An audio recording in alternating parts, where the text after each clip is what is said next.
నమస్కారం.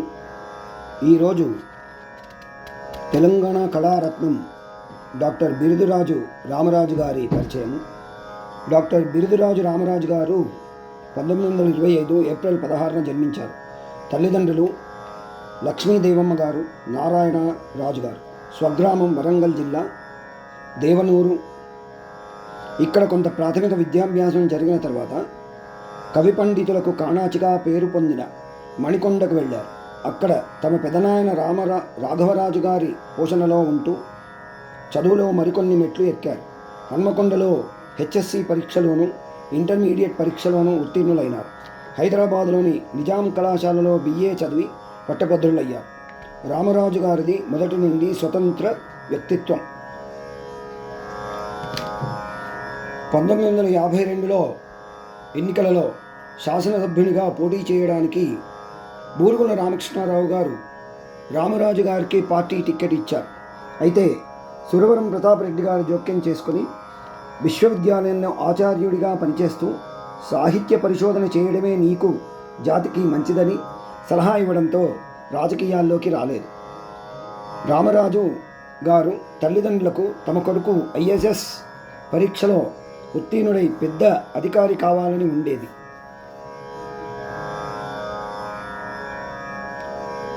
పరీక్షలో ఉత్తీర్ణుడై పంచాయతీరాజ్ ఆఫీసర్గా గెస్టెడ్ ఉద్యోగానికి ఎంపికయ్యారు.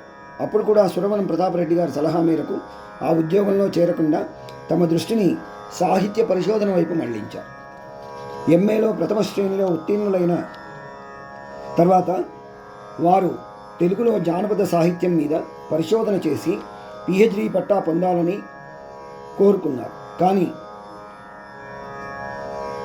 పల్లెపట్టుల్లో పామర్లు పాడుకునే లొల్లాయి పదాలు పరిశోధనాంశంగా తగవన్న అభ్యంతరం వచ్చింది.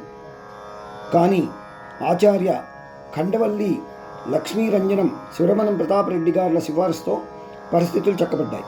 తెలంగాణలోని అనేక మారుమూల గ్రామాలకు తిరుగుతూ జానపదుల నోట విన్న వేల పాటలను రాసుకున్నారు. ఇదే సమయంలో కొన్ని వేల తాళపత్ర గ్రంథాలను, కాగితపు ప్రతులను సేకరించారు. ఖండవల్లి లక్ష్మీ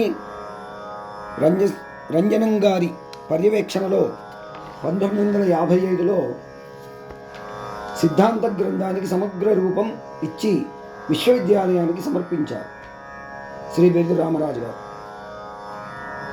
రాష్ట్రంలో మాత్రమే కాదు, దేశంలోని వివిధ ప్రాంతాల్లోనూ విదేశాలలోనూ జానపద సాహిత్యం మీద సెమినార్లు జరిగాయి. అట్లాంటి ఎన్నో సెమినార్లకు రామరాజు గారు అధ్యక్షులుగా, ముఖ్య అతిథులుగా హాజరై ఎన్నో అమూల్యమైన అంశాలను వెల్లడించారు. దీంతో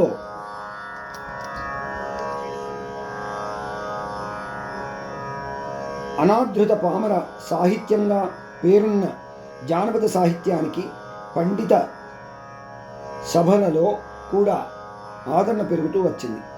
రామరాజు గారి పరిశోధన కేవలం జానపద సాహిత్యానికే పరిమితం కాలేదు. వారి నిరంతర కృషికి మరెన్నో కోణాలున్నాయి. ప్రతిభావంతులై ఉండి ప్రచారానికి నోచుకొని ప్రాచీన కవుల కావ్యాల మీద వారి దృష్టి పడింది. జానపద సాహిత్య పరిశోధన కన్నా 3 ఏళ్ల ముందు నుంచే మరుగున పడిన మాణిక్యాలు పేరుతో ఈ పరిశోధన చేయసాగారు. 1950 నుండి ఈ వ్యాసాలు గోలకొండ పత్రికలో ప్రచురితమవుతూ వచ్చాయి. మరుగున పడిన మాణిక్యాలు సంపుటిలోను వ్యాసాలను, తర్వాత వచ్చిన మరికొన్ని వ్యాసాలను కలిపి శ్రీ బి రామరాజు గారు షష్ఠ్యబ్ద పూర్తి సంఘం వారు 1985లో చరిత్రకెక్కని చరితార్థులు అన్న పేరుతో ప్రచురించారు. ఇలా రామరాజు గారు ఉత్తమ స్థాయి గ్రంథ పరిష్కర్త కూడా. తాము సేకరించిన తాళపత్ర గ్రంథాలలో కానీ ఇతరులు సేకరించిన తాళపత్ర గ్రంథాలలోని ఉత్తమ గ్రంథం కనిపిస్తే దాన్ని నిర్దుష్టంగా పరిష్కరించి విపుల పీఠికను రాసి ప్రచురించేవారు. ఇందువల్ల ఆయా భాషల సాహిత్య చరిత్రలకు ఎంతో లాభం చేకూరింది. శ్రీనాథుని శివరాత్రి మహాత్మ కావ్యం చాలా కాలంగా 4 ఆశ్వాసాల కావ్యంగానే, అసంపూర్ణ రచనగానే ఉంటూ వచ్చింది. శ్రీనాథుడు అంతే రాశాడని కొందరు, పూర్తి కావ్యం రాసిన చివరి ఆశ్వాసాలు అలభ్యంగా ఉన్నాయని మరికొందరు భావిస్తూ వచ్చారు. ఇదిలా ఉండగా రామరాజు గారు మెదక్ జిల్లాలో పర్యటిస్తూ ఉండగా 5 ఆశ్వాసాల సమగ్ర శివరాత్రి మహత్యము రామరాజు గారికి దొరికింది. దీన్ని వారు 1968లో పరిష్కరించి విపుల పేటికగా ప్రచురించారు. ఇది సాహిత్య ప్రపంచంలో పెను సంచలనం. శ్రీ బిరుదురాజు రామరాజు గారు తెలుగులో ఛాయాపతి రచించిన రావణాభ్యుదయము, పాల్కురికి సోమన రచించిన పండితారాధ్య ఉదాహరణ, రఘునాథ నాయకుడు రచించిన వాల్మీకి చరిత్ర, పాలకేసరి కదలీపతి రచించిన శుక సప్తతి, మడికి సింగన రచించిన పద్మపురాణం మొదలైన కావ్యాలను వెలుగులోకి తెచ్చారు. రామరాజు గారు సంస్కృత భాషా సాహిత్యాలలో విశేష కృషి చేసిన పండితులు. ముదిగొండ వీరేశలింగ శాస్త్రి గారి మరియు నల్లాన్ చక్రవర్తుల రఘునాథాచార్యుల శిష్యరికంలో వారు సంస్కృతాన్ని కూడా నేర్చుకొని ఎంఏ సంస్కృతం పట్టా సాధించారు. తెలుగు కవి పండితుల సంస్కృత రచనల ద్వారా సంస్కృత సాహిత్యానికి ఎంత మేలు జరిగిందనేది నిర్వివాదమైన అంశం. ఈ అంశానికి వారు contribution of Andhra to Sanskrit literature అన్న ఆంగ్ల రూపం ఇచ్చి పిహెచ్డి పట్టాకై పరిశోధన ప్రారంభించారు. సకాలంలో వారు విశ్వవిద్యాలయం సమర్పించలేకపోవడంతో పట్టా రాలేదు. అయినా వారు హైదరాబాద్ రాష్ట్రంలో ఒకప్పుడు భాగంగా ఉన్న శ్రీ రామరాజు గారు హైదరాబాద్ రాష్ట్రంలో ఒకప్పుడు భాగంగా ఉన్న ధైర్య శౌర్యాలకు ప్రతీక అయిన సురాపురం ఆస్థాన కవి అన్నమార్యుడు 18వ శతాబ్దానికి చెందినవాడు. ఆయన తత్వగుణ ధర్మ, ఆచార్య వింశతి, దేశీకయశో భూషణం వంటి 7 గ్రంథాలను రచించారని రాజుగారు తెలియచేస్తున్నారు. ఈ కవి బిరుదురాజు రామరాజు గారు ఎంతో విశేష కృషి చేశారు. మధురా విజయం కావ్యాన్ని రచించిన గంగాదేవిని కాకతీయ రాజవంశానికి చెందిన స్త్రీగా రామరాజు గుర్తిస్తున్నారు. ఈమె 14వ శతాబ్దానికి చెందిన కవయిత్రి. ఈమె రచించిన మధురా విజయ కావ్యాన్ని దక్షిణ భారతదేశంలో తొట్టతొలి చారిత్రక కావ్యంగా పరిశోధకులు గుర్తిస్తున్నారు.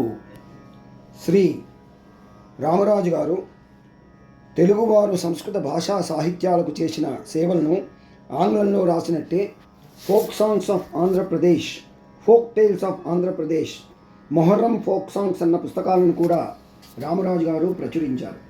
అంతేకాదు వారు ఉజ్జయిని, కలకత్తా, కటక్, రాంచీ వంటి నగరాలలో జానపద